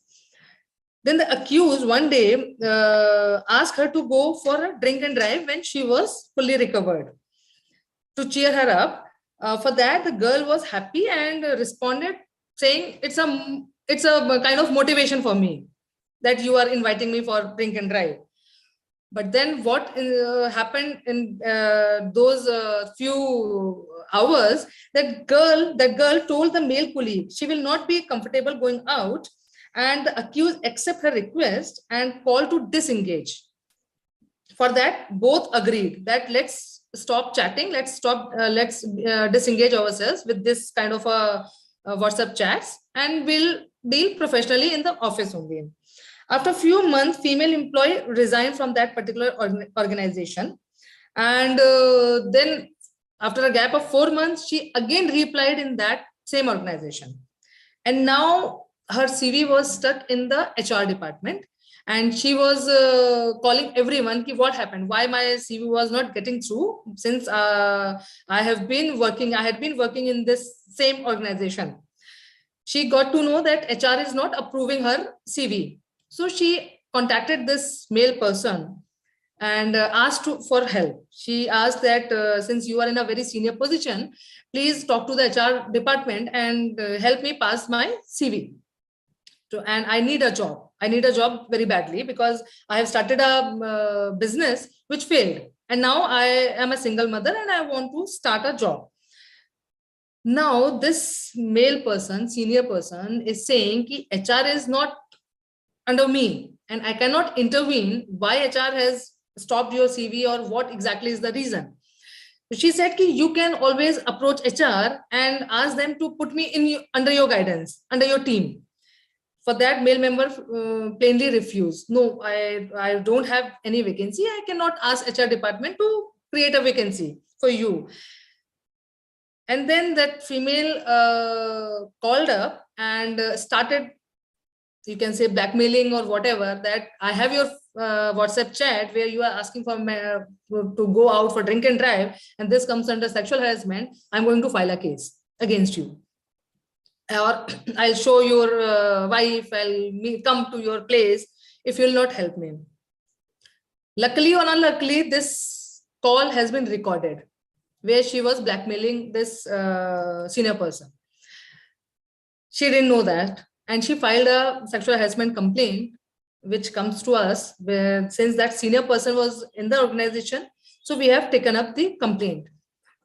Inquiry has been started, and then this audio recording came up where that girl refused to talk about that audio recording. She said that I have filed a complaint of in the March and you are talking about December. I'm not going to talk about December. So the thing is, this is for IC members, we are like in a consensus that this is not sexual harassment, because where you are also participating, you are also showing your interest, and suddenly when you decided that you are no longer interested and you don't want to continue, then and there the person, the male member, has stopped messaging, has stopped talking to her, and neither the complainant nor respondent has given any evidentiary proof that after that they are in contact, except for that audio recording. So such cases are also there. We have to sensitize women also, we have to sensitize male members also, that what comes under sexual harassment and what should not be constituted as a sexual harassment. We have to be very particular, because of such false cases, the scenario, especially in India, in different organizations, the senior members are reluctant to keep female as their co-workers, and that has come across in many organizations. I have seen this, that we don't want a female worker or female staff with me, and this is impacting badly on women only. So sexual harassment at the workplace is a very important issue, and it's cannot be discussed, or cannot be we cannot come to know every aspect of this in just one webinar. There should be a large scale awareness for both, for women also and for men also, for organization also, for organized sector also, for unorganized sectors also. So I have many cases, but I think I should stop here only and give others chance. Thank you very much for inviting me. Okay, and Ms. Rekha, you just asked out whether on international level, these people approach directly to court or matter is solved in internal complaint committee. Okay, so I think Dr. Shiprasad told about ICC in their countries, in Albania. She told about it. Yeah, they do approach to the employer and internal complaint committee. Then if that case is not solved, then they approach. No, Dr. Richa, that is different. Internal complaints committee deals with the cases of the organization, within the organization, if cases. Yeah, within the organization. If I have a complaint with the employer itself, where should I report? Because internal complaints committee report to the management. Management includes the director, the chairman, and if the complaint is against the chairman, against the director, then comes local complaints committee. Yeah. We have a complaint of local complaints committee wherein a chairman is the accused, and in the other one the director is the accused. And I think so you are the part of that committee also. That committee also. That's why which kind of, yeah, like other members also pointed out about the domestic workers, household domestic workers. They can also approach local complaints committee, which is there in the district, but they hardly comes because they are not aware. There is no awareness about the, but in an organized sector or unorganized sector where the level is high, the educated people are there, females are approaching LCC, females are approaching local complaints committee to get the redressal fast. Because we have the 90 days period. Yeah, 90 days periods is mentioned everywhere. Yeah, this we don't know about the international pattern. What that is what pattern? That and this is only one workshop, and I think so these kinds of workshops should be there to know about the international working. True. We can't study each and every law, but as we are gathered over here, we can gather once again to study in detail about everything. Yeah, and thanks, Ms. Rekha, for awareing about the live laws. In fact, live cases, you told about the live cases, and we'll hear more about this in next time. Thank you, Ms. Rekha. Ms. Niti. Thank you so much, ma'am, for sharing your keen knowledge with us. Next, I would like to call Dr. Juneta Singleton. Ma'am is the ESWP Missouri State Ambassador for a term from February 2023 till February 2024. ESWP is a Help to Heal foundation which is dedicated to reach our global community, impacting our home, our planet. heart, thereby touching the lives of our neighbors, next door and beyond, via spoken word, poetry, special programming, events, and philanthropy. I welcome you, ma'am.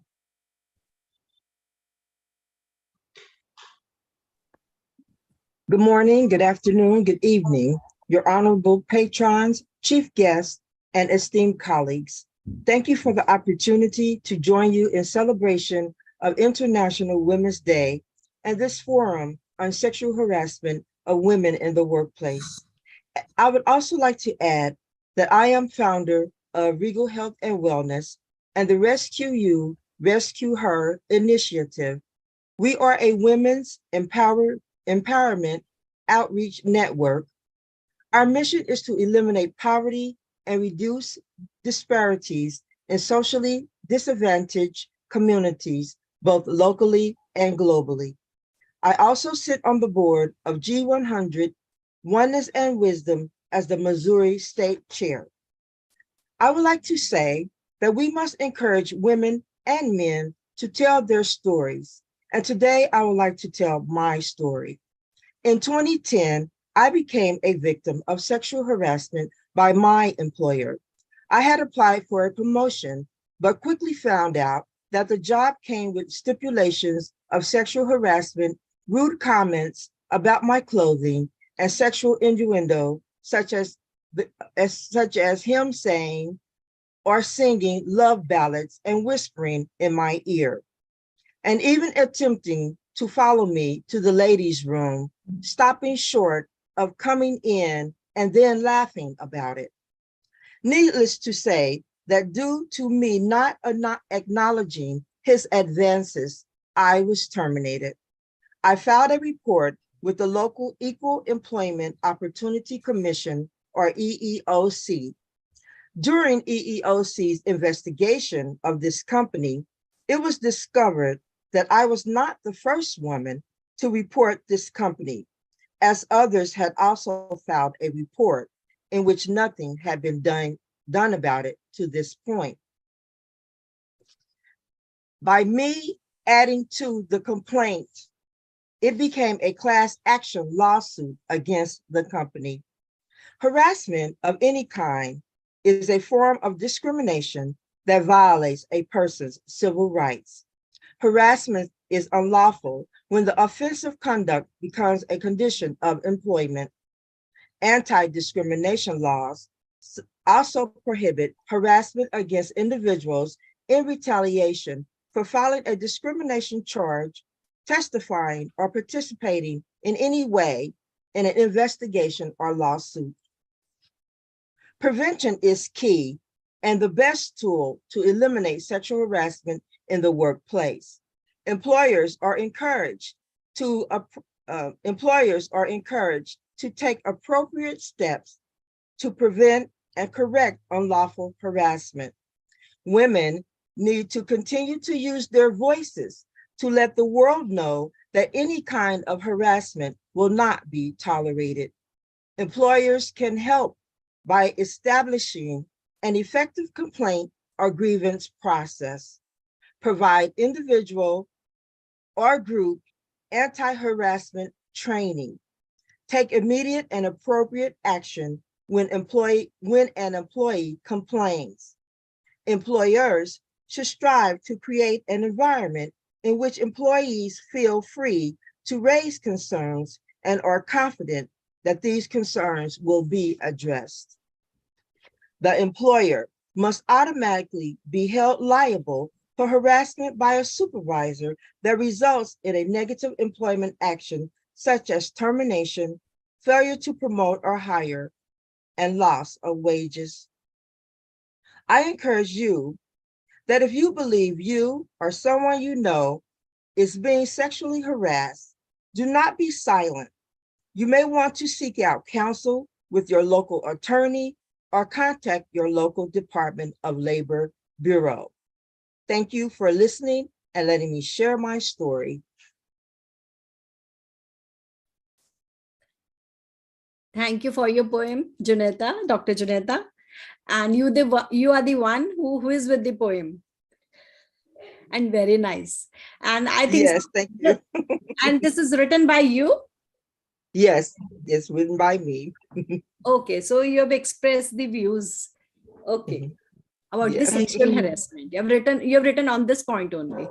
Okay. What do you want me to read it? And Ms. Nidhi, are we having our next speaker, Advocate Daljit? I just came to know, ma'am, that due to some unavoidable circumstances, she won't be able to join us. Have you checked? Yes, ma'am. I will check once again. You can announce her name. I think so. If she has joined, we should not miss her. She's a very good speaker. Yes, I just yes, ma'am. want her to be on board now. Just check about her. It would be my honor to invite Advocate Daljit Kaur. Ma'am is currently practicing in Punjab in Haryana High Court, specializing in NRI cases.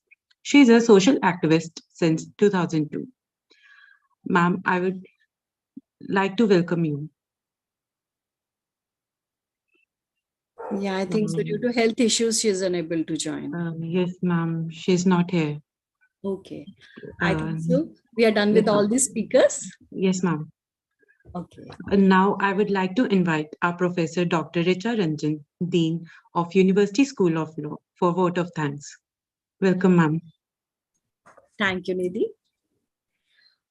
I think so. It was very energetic session. Okay, so we are having one more participant from Patricia from Zimbabwe. Do you want to share any views? I'm not going to end. Do you want to share any views? Yeah, I would just like to thank you so much, Richard.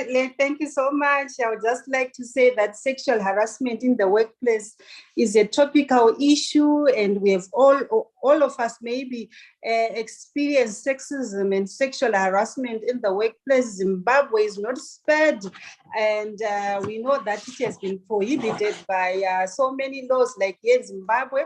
We've got the Labor Act, Chapter 2801, which says that it is an unfair labor practice by an employer or any other person or act or omission if he or she engages in unwelcome sexually behavior.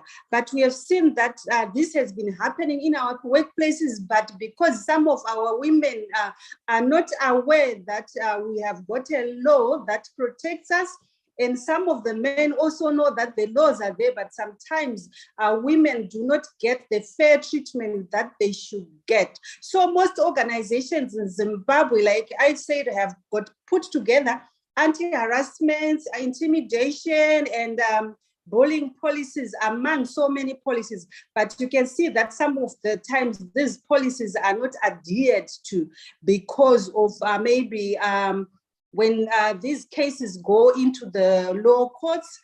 We had a case of a lady who was victimized at the workplace. Up to now, the case has not even been, nothing has been done because they feel that that employee who was sexually harassed by the CEO, the claims are out of this world. She was claiming about 500,000 US dollars, which they thought, but they didn't look at the psychological trauma that this person went through. So there are so many harassments taking place else, even in Africa, and what we can do as women is just to conscientize and raise awareness, especially in the education system, where just from girls in the education system, so that they know what it is. I know that it is happening in the workplaces, but if we conscientize our children as early,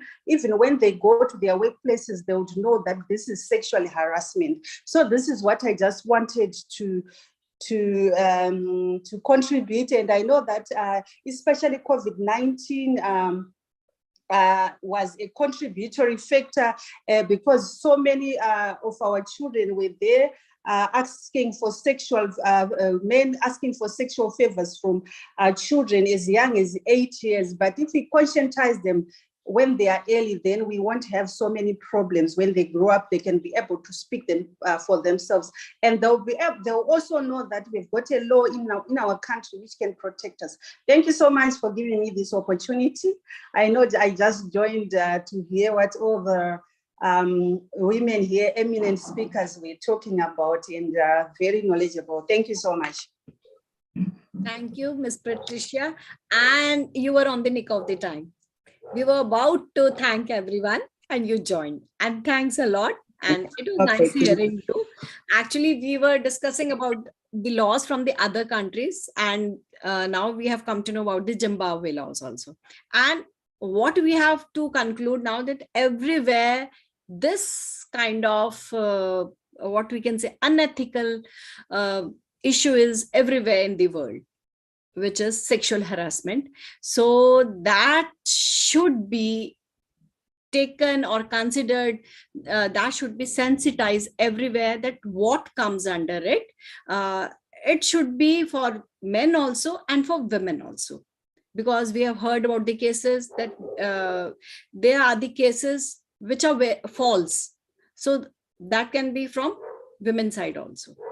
And I would like to thank my faculty members for supporting me, for arranging this workshop, as they are my workforce, and conveners of the workshop, Miss Monica, Miss Swapanpreet, and my hardworking student, Miss Bharti and Miss Nidhi. And thank you so much, ma'am. Thank you so much, ma'am. You all are my workforce. Without you people, I can't do anything individually. And my heartiest thanks to our chief guest, Professor Dennis, Professor Samrit ma'am, Professor Shaprasa, Dr. Anita, Dr. Juneta, for energizing the workshop with knowledge. Ms. Deepika and Ms. Rekha Shukla for sharing values of law and valuable inputs. We heard about international and national law relating to sexual harassment and live cases. I can say the cases which were dealt, and narration was done by Ms. Rekha Shukla. And I think so by organizing these kind of workshop, we can interact and we can increase our knowledge about the certain topic. And in last but not the least, I would like to thank our Vice Chancellor, sir, for making our event successful with motivational words. And once again, I'll thank all my international speakers for sparing their valuable times, and my national speakers for bringing up with the laws and the laws and your views. And I thank everyone on the board. And we from USL, University School of Law, Riyadh Bahra University, sign off. Thanks, everyone. Thank you so much. Thank you so much, ma'am. Thank you. Thank you. Blessings, peace, and love, everyone. Yes. Bye. Thank you. Thank you. Thank you. Bye.